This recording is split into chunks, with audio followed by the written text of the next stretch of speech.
be here. Several. They spend excessively.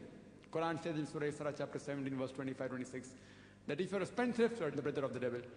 So choosing a life partner, how to get married, in simplicity, in sunnah, all this. Then how you upbring your children. After marriage, be loyal to your wife. Not that after marriage if you go and do adultery, yet you're completing half your deen. The Prophet said, the best of you is he who's the best to his wife. How you treat your wife.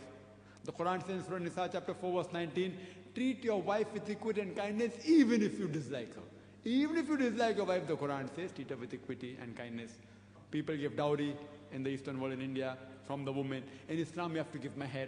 If you get married, then you have to be like a good husband. After you get married, you have children, you have to be like a good father or a good mother. All this process in toto, which is related with marriage.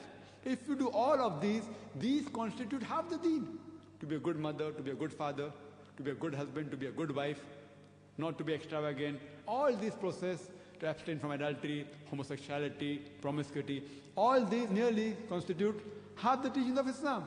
Therefore, beloved Prophet said, marriage completes half your deen, means you marry and follow Islam in all those aspects. Inshallah, half your deen will be complete. Hope that's the question. Assalamu alaikum. Okay, you were just talking about the Westerners just now, right? And I am a convert or revert in your words.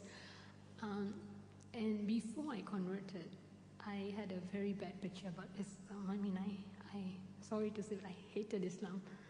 And the reason was because, like you said, because of the Muslims that I had dealt with. I mean, I feel that since we are talking about how to, do the da'wah to non-Muslims, it's very difficult, even for me to even talk to my family because of the picture that we portray to them. I think that if you're talking about Islam itself, okay, fine, it's very, very good religion. It is the only true religion. But don't you think it's wrong to always criticize other religions? I mean, that approach is like really wrong. I mean, we criticize Westerners so much. We do that. I mean, whatever you said about rapes and all those things, it occurs in Muslim countries. I mean, Middle Eastern countries. It might not be reported that much, but it goes on. So why do we always pick on them? And the other thing is that about women, you were saying that non-Muslims say that Islam subjugates women because there are so many things in the Quran that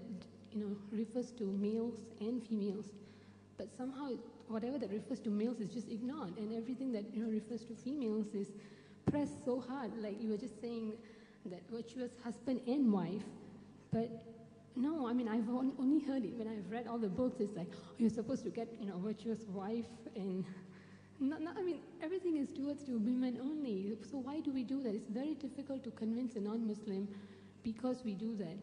And one more example is, that I was told that Rasulullah had, like he gave equal hand in helping his wife in housework and all those things.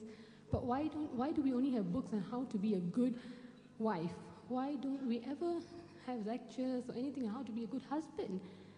Like nothing, everything is only pressed on women. Women are supposed to be doing this, doing that. That's not what the religion says. So maybe that's the reason why we are putting off non-Muslims. Sister asked a very good question, very relevant. She said that, Alhamdulillah, she's a revert. I'd like to congratulate her. Alhamdulillah. And she said that she had a very wrong picture of Muslims before, and I did say in my talk that many people, when they look at Muslims, they would never like to become a Muslim. I said that in my talk. Alhamdulillah, Allah gave her hidayat and she accepted Islam. And she said that the talk was based on how to talk to the West. The talk was why the West is coming to Islam. It wasn't based on how to dawah to West. I've got other cassettes dealing with that. I've got a cassette on misconception about Islam. How specifically to do dawah amongst the West is a different technique. Today my talk was not how to do dawah. It was the reason why West is accepting Islam, and I'm calling a spade a spade. And you said, sister, very rightly that you should not criticize other religion. Quran says that in Surah Anam chapter 6 verse 108.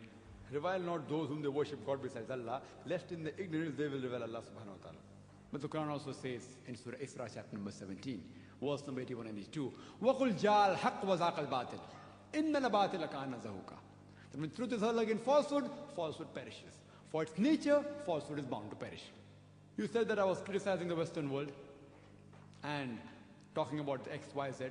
Sister, criticizing means actually what I would say that without any proof. What I was quoting is statistics of America.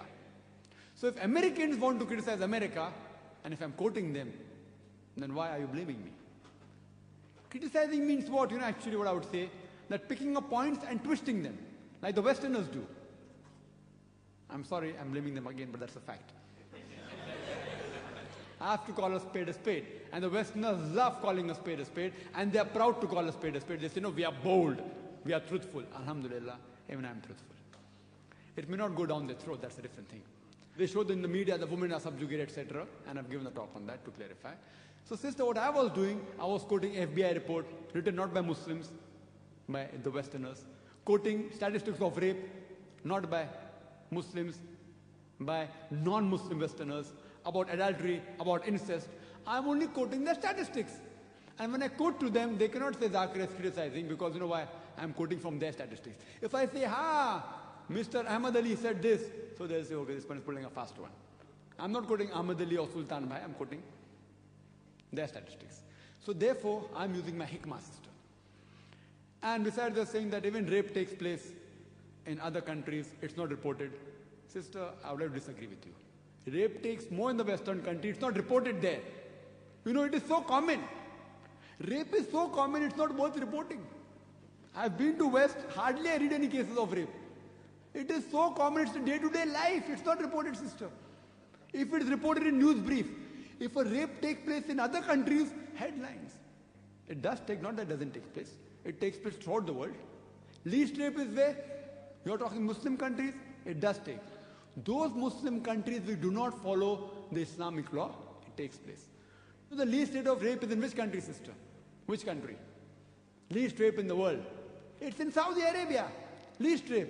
It may be taking place there also. I'm not saying it is nil. There are black sheep in the community throughout the world. But the least rate of rape in any country in the world, it's in Saudi Arabia. The least rate of robbery in any country in the world, it's in Saudi Arabia. Yes, there may be other Muslim countries who don't follow Islam. So they are pseudo-Muslims. Regarding reporting, if it takes place in other countries, it comes in headlines because rape is something which is a stigma. In America, it's a lifestyle.